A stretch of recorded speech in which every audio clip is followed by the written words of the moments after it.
Well, good afternoon. And welcome to the White House. It's good to have you here. I am thrilled that all of you are here joining us today. I want to start by thanking the President's Committee on the Arts and Humanities and all their work for sponsoring these awards. Each year they've just done an amazing job. And I'd like to ask all of the members of the committee to please stand so that we can recognize you for all of your hard work.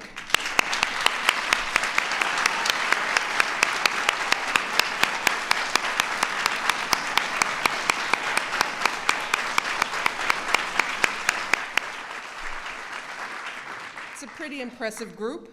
I also want to specifically acknowledge, I'm off my game. I've been speaking a lot, and then it sort of took a little time off. But our committee co-chairs, George Stevens and Margot Lyons, for all of their hard work. Thank you both.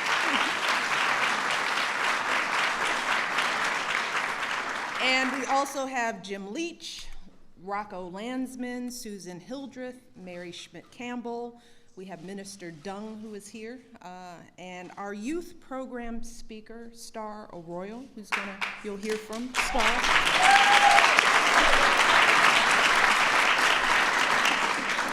And I also want to thank Congressman Platt for joining us today. Where's the congressman? Oh, there you are. I walked right past you. Thank you so much for being here today. And finally, I want to thank all of the educators, the artists, leaders, all of you who are working every day in communities all across this country to run the programs that we are going to recognize here today. And every day, you all are doing the hard work. You are pushing and inspiring our kids. You're revealing their boundless promise and teaching them to believe in themselves. Because of the programs that you all run, young people are learning breakdancing, hip hop, African drumming, a lot of stuff going on, right? A little traditional music. They're putting on plays, publishing poems and articles, and working on museum exhibits. They're becoming historians, designers, and champion debaters. Yeah. And the young people from the Mariachi Master Apprentice program, who will perform for us a little later on, they have even recorded their own CD. It's pretty good.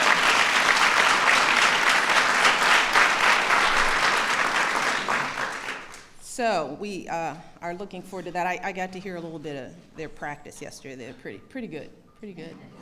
Very proud to have you guys here. And I know that many of you are here today. You make all this happen on shoestring budgets. You do it in unbelievable ways, in some of the most difficult circumstances imaginable. And I know that you put a lot of late nights and long hours in to give these kids opportunities worthy of their promise. But you keep on doing this year after year because you have seen firsthand the transformative power of the arts. And arts education in the lives of young people across this country. You know that the skills that you're teaching, skills like problem solving and teamwork, self-expression, these skills aren't just valuable in the studio or in the theater, but they are critical in the classroom and will be in the workplace when you all get there, right? You all see that every day, the promise of the work in the rising GPAs, because all these students are doing wonderful things. I met a young woman who's going to go into biology, studying at UCLA in our mariachi band. Women in science, great things. You see it in rising graduation rates because all of these kids are going to college, right?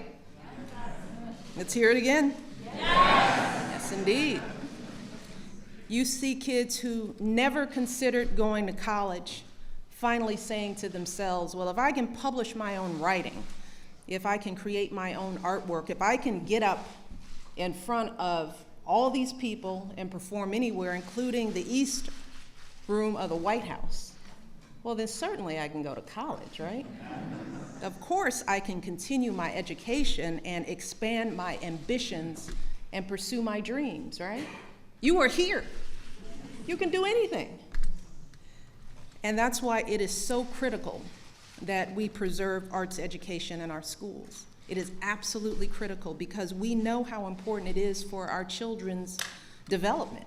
We all know, every one of us who are here in this room will do whatever it takes to make sure that our own kids get access to sports and music and arts and recreation. So if it's good enough for our kids, it's good enough for all of our kids, right?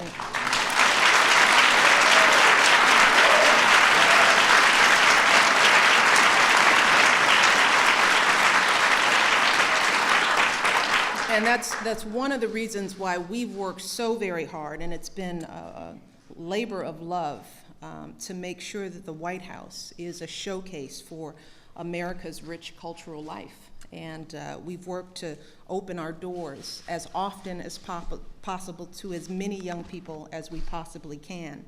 We have hosted youth workshops on everything from modern dance to classical music to spoken word poetry and so much more. And we're looking for another 4 years to do even more.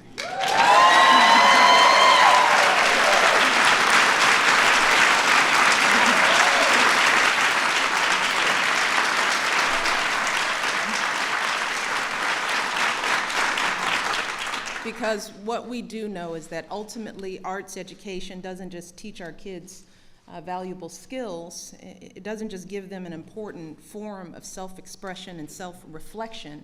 It also helps to shape their character, you know, in so many ways. It shapes who they are. And I think that one of today's programs, Arts Corps, really says it best in their motto. Their motto is, make art anyway, right? Make art anyway.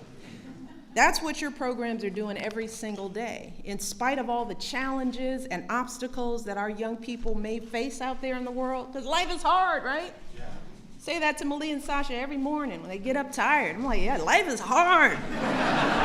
Still gotta get up, gotta get up. But in spite of all of this, all of your fears and your doubts, you teach them art to make art anyway. To make art anyway. You teach them that no matter what life throws their way, if they draw on their own talent and courage and creativity, if they are persistent and tenacious and bold, right? Then they can truly make something extraordinary of their lives. Because that's what we expect. Nothing but extraordinary. You all can do this, right? That's what we expect. And that is why it is such a pleasure to honor you all here today for the work that you do, for inspiring our kids, for keeping their promise alive, loving them, supporting them. We thank you. We honor you, and we are so proud to support you as you continue your outstanding work. So don't get tired, because I know it gets hard, but don't get tired. The work you do is so critical. And we thank you. And with that, it is now my pleasure to introduce one of the distinguished co-chairs of the President's Committee on the Arts and the Humanities, a man whose tremendous career in the arts and tremendous service to our country is such an inspiration to us all. And this is the time of year when you really get sick of me, because we spend a lot of time together. Please welcome George Stevens.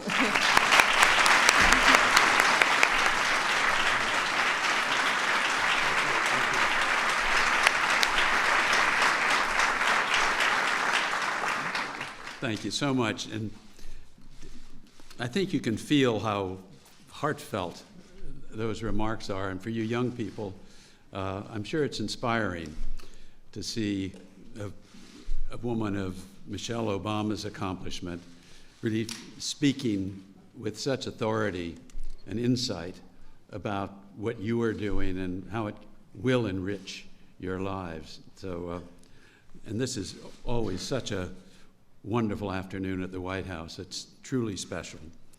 I believe it was in this room that President Obama said that the arts and humanities do not just reflect America, they shape America.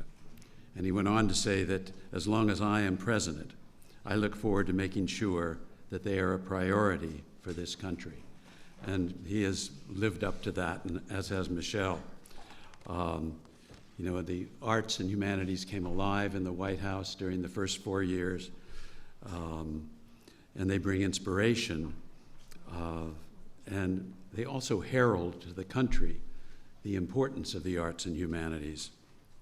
And I believe from what Mrs. Obama just said that we can look forward to much more of that in the next 4 years, and that makes us all very happy.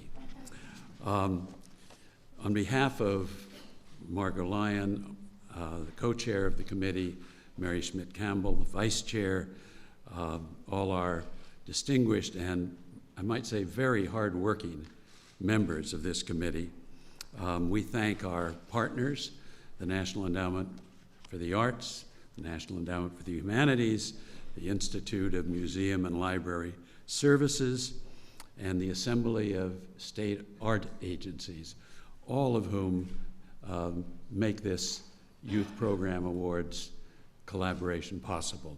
So we thank all of you, the sister institutions.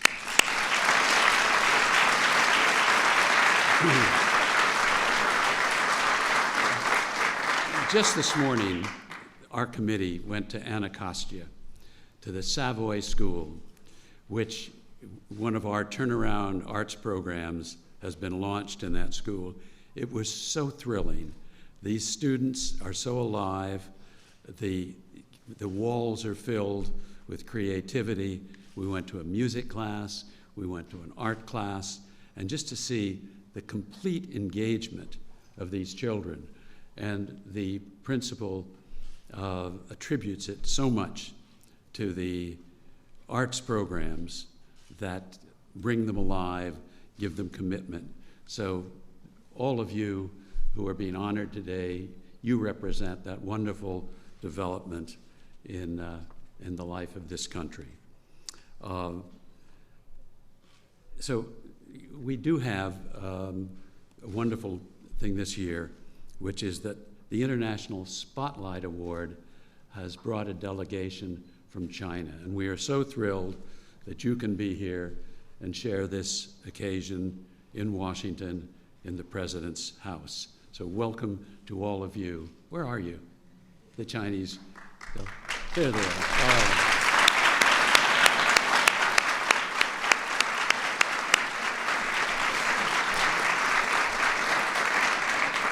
And of course, that is the special pleasure of all of this, that people can come into this room and be recognized for their good works. And now, it's my pleasure to introduce to you an outstanding young participant in one of these programs. She is from the New York Urban Debate League, so she's going to get no argument from me. I'm pleased to introduce Star Arroyo. Star?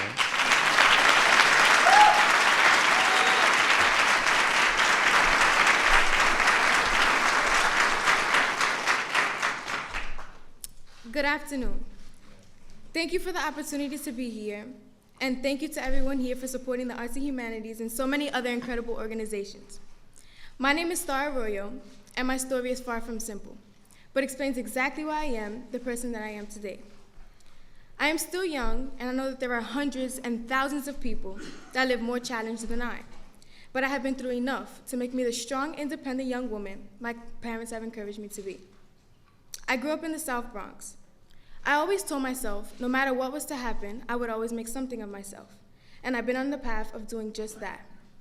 I've been doing debate for the past 3 years.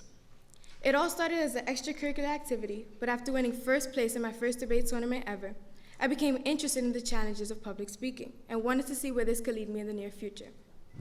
Growing up in a place where I did, many people didn't expect me to get this far, let alone be half of the person that I am today. People these days are experiencing more bullet wounds than diplomas and haven't had the ability to fully understand who they are, let alone who they're going to be in the future. That is why we need more role models in our communities. A perfect example of a knowledgeable and determined role model to me is my mother. She has faced indescribable challenges, but wakes up day by day with the most radiant smile. She suffers from sickle cell disease and lives with agonizing pain each and every waking moment. But in it all, she's still the astonishing mother and role model that I will forever love and adore. My mother, father, and stepfather have not had the privilege to finish college. That is why I strive to excel in school, not only for the benefit of getting a good job, but to know that all their worrying, hard work, and lectures have gone to good use. Which is another reason why I love the New York City Urban Debate League. You won't find any activity that makes you think and question so many ideas, read and research so many books, write and speak about the biggest topics in the world, meet and compete against students all across the nation. As President Obama stated in his speech to American students in 2009, you may not know that you can be president or Supreme Court justice until you join your school's debate team. Which is why another one of my role models is Supreme Court Justice Sonia Sotomayor. She was also a young Hispanic woman from the South Bronx and wanted to make more of her life. She joined her school's debate team, went on to college and to law school, and became the first Hispanic Supreme Court Justice. The following is a short excerpt from her nomination speech that explains the hardships that she's been through and embraces the endless possibility that the sky is the limit and you can achieve anything that you feel passionate about. Here is what she said. I choose to be a lawyer and ultimately a judge because I find endless challenges in the complexities of the law. I firmly believe in the rule of the law as a foundation for all our basic rights. For as long as I could remember, I have been inspired by our founding fathers. They set forth principles that have been endured for more than 2 centuries. Those principles are as meaningful and relevant in each generation as the generation before.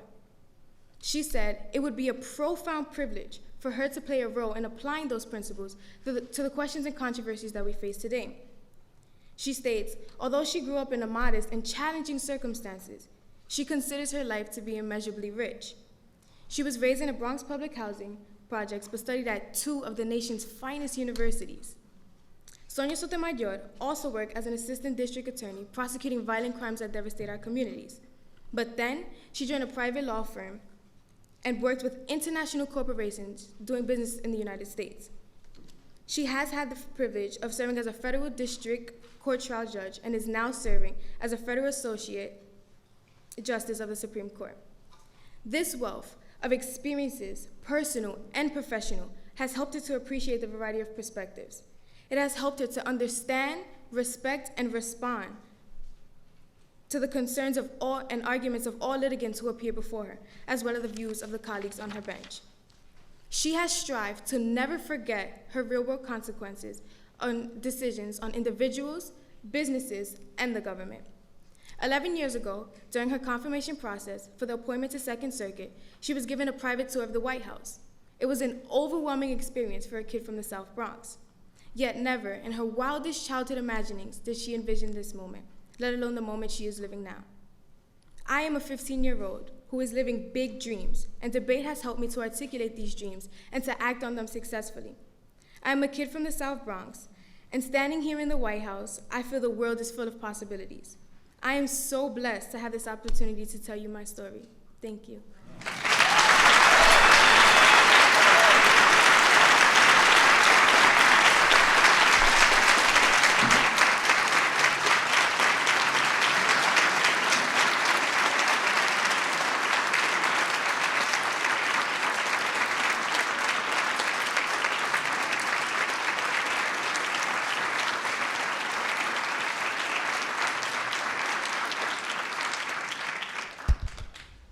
Ladies and gentlemen, the presentation of the 2012 National Arts and Humanities Youth Program Awards.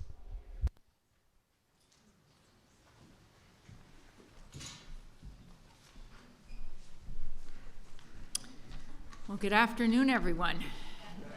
Is that a hard act to follow or what? But I'll give it a try. So, I am giving the first National Arts and Humanities Youth Program Award, and it goes to the out-of-school programs for teens at the Institute of Contemporary Art in Boston, Massachusetts, where young people with limited opportunities develop creativity and confidence through producing film and new media. 77 teens have screened their original work at film festivals, and almost all participants have gone on to college. And here they are.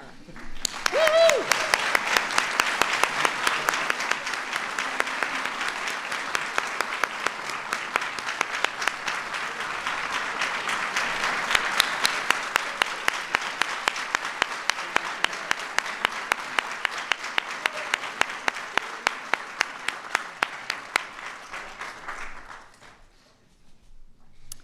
The next award goes to RISE, Rhythm in Setting Expectations, a year-round arts program for 700 low-income teens at the Crispus Attucks Cultural Center in Norfolk, Virginia, focusing on the cultures of the African diaspora.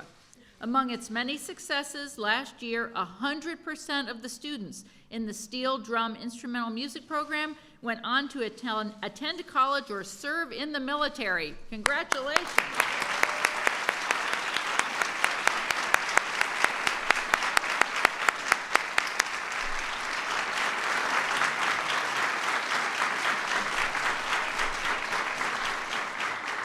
And the Student Historian Internship Program of the New York Historical Society trains a diverse group of high school students, half of them immigrants or first-generation Americans, as historians, researching, analyzing, and interpreting the past. Audio programs created by teens for teens are used with the new exhibits.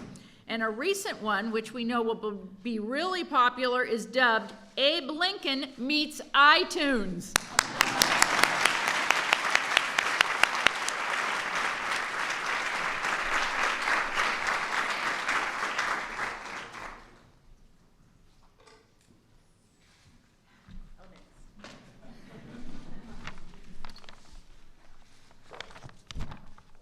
The next National Arts and Humanities Award goes to the African Cultural Connection of Omaha, Nebraska, which engages underserved young people in year-round workshops on African cultural traditions in alignment with state learning standards.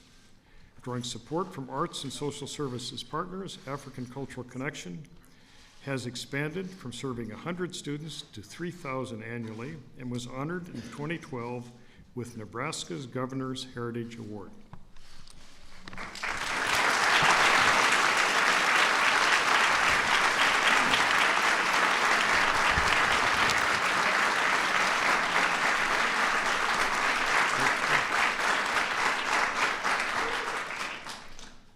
Myth and Hero of Akron, Ohio guides African American male students in reading, interpreting, and analyzing classic mythological stories and relating them back to their own lives.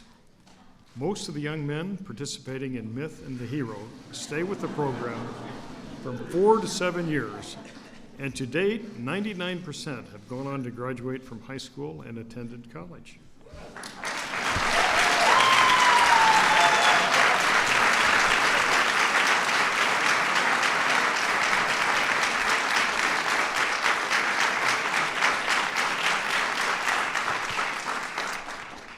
A National Arts and Humanities Youth Program Award goes to the New York City Urban Debate League, a program that empowers underserved students by immersing them in public speaking, research techniques, civics, law, and ethnic studies.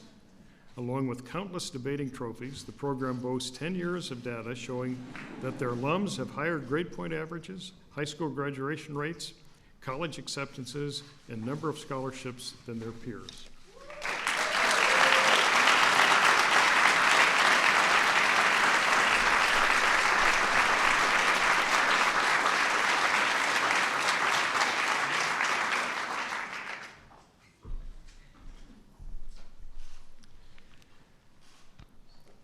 DreamYard's out-of-school programs, our next award winner, provides rigorous training in a variety of art forms to young people living in the South Bronx.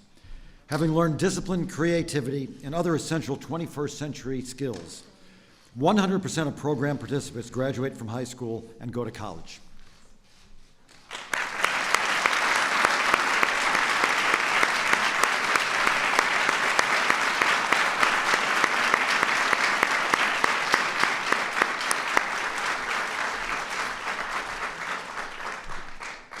Gala Theater's Paso Nuevo, or Next Step, receives the National Arts and Humanities Youth Program Award for its year-round after-school performance workshops for Latino and multicultural youth in Washington, D.C.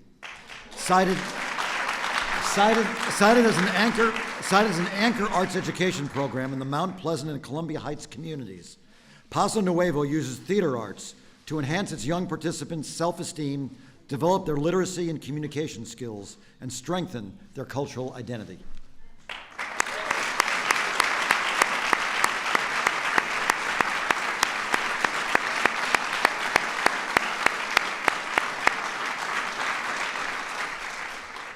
The next award goes to Youth Radio, which provides free intensive training in media arts and journalism for underserved teens in Oakland, California. After 6 months of developing reading, writing, and critical thinking skills, teens work as interns and create cultural programs, including radio broadcasts aired through National Public Radio.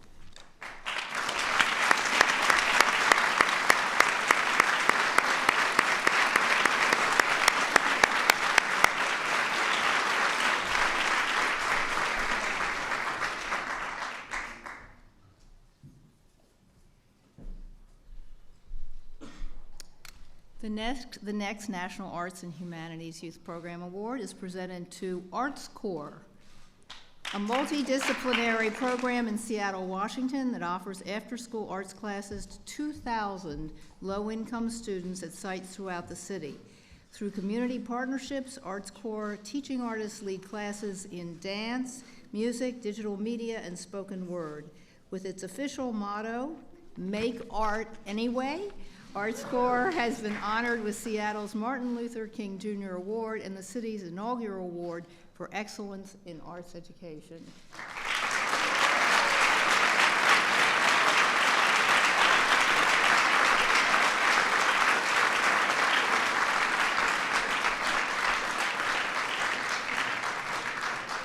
The next National Arts and Humanities Youth Program Award is presented to AS 220 Youth, a free arts education program that reaches over 450 young people ages 14 to 21 in Providence, Rhode Island, with a special focus on youth in custody of the state.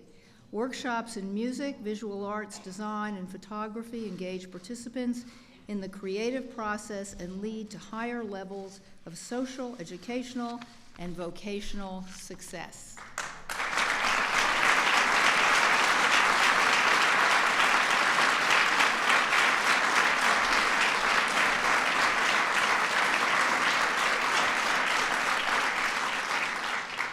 And now the National Youth Arts and Humanities Youth Program Awards to the Mariachi Master Apprentice Program. You can see them all over here, of San Fernando, California, for bringing together Grammy Award-winning mariachi music masters with primarily Mexican middle and high school students for intensive training in mariachi music and cultural tradition.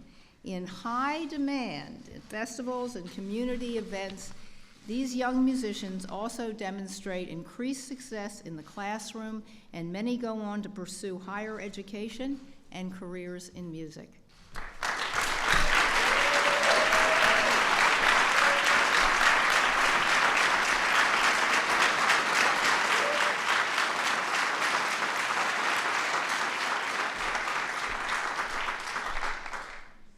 Good afternoon.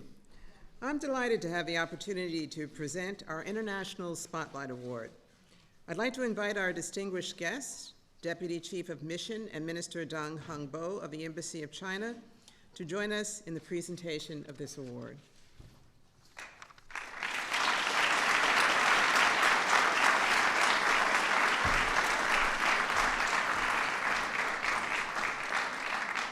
Each year, we present our International Spotlight Award to one exceptional program from another country. This year, we are proud to recognize the 100 Dong Songs Program, an initiative of the Western China Cultural Ecology Research Workshop. This program is dedicated to preserving the cultural heritage of the Dong people of China by teaching youth to express themselves through traditional Dong music.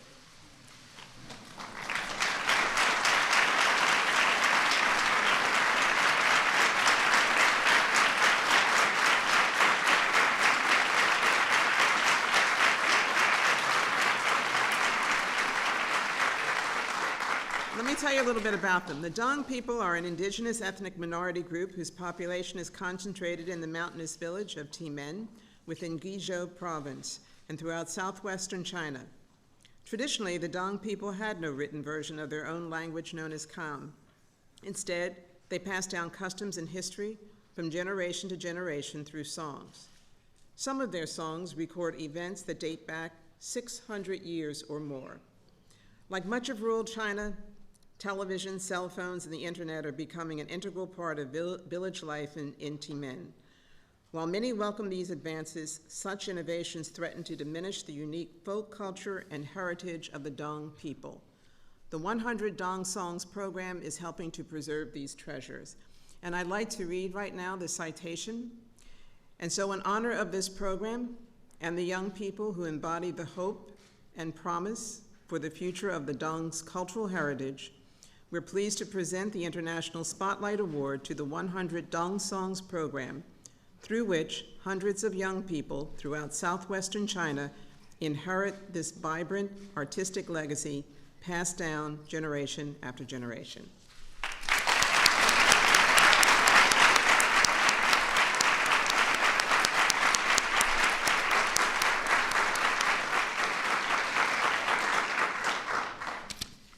And now, it's my great pleasure to invite to the stage our Mariacho Tesoro from the City of San Fernando's Mariacho Masters Apprenticeship Program.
Tierra mexicana, yo le canto a sus volcanes, a sus praderas y flores.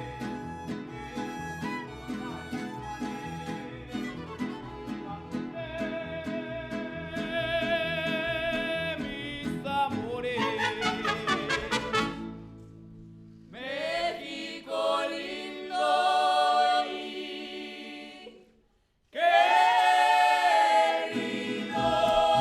si muero lejos de ti, que digan que estoy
las sureñas sensitivas todas sembraste de veras.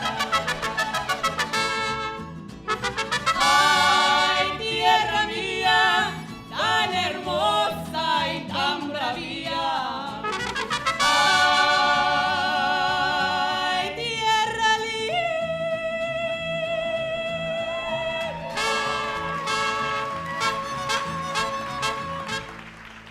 con el alma yo te canto esta canción.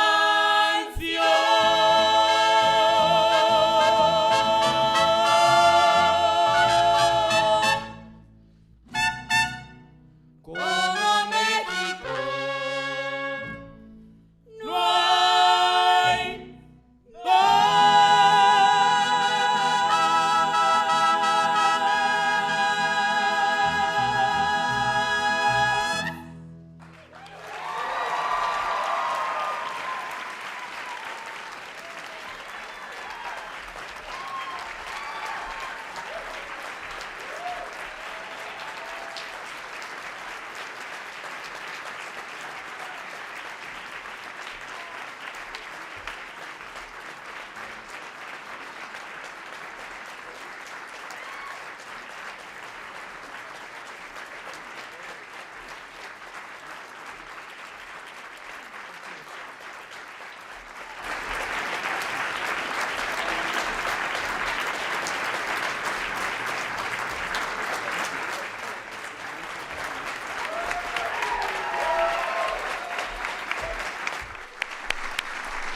Oh, my goodness.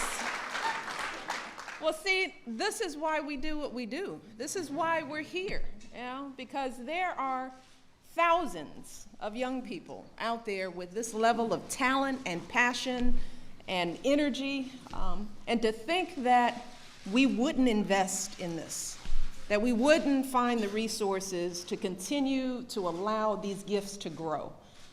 That is why what you all do is just so amazing and so important and so necessary. We are so proud to have you all here. You did an amazing job. We want to thank you. We want to thank Star for that phenomenal speech. I'm glad I went before you. Yes.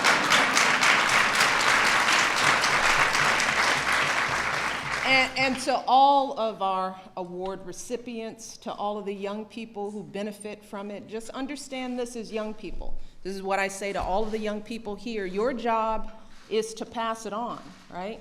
It's not enough just to receive these gifts and blessings, but to understand that you are blessed, and your job now is to pass it on. To find someone in your life that you are going to mentor, that you are going to pull up. And whether it's in the arts or whether it's academically, your job is to find the next you and hold them tight and make sure they get the same chances that you got, right? Thank you so much for being here. It is always a joy to host these awards. I want to thank our committee. I want to thank all of our guests. Now, enjoy the reception. We've got good food. We've got good stuff in there. So thank you all. It's been a wonderful afternoon, and we'll see you again next year. All right.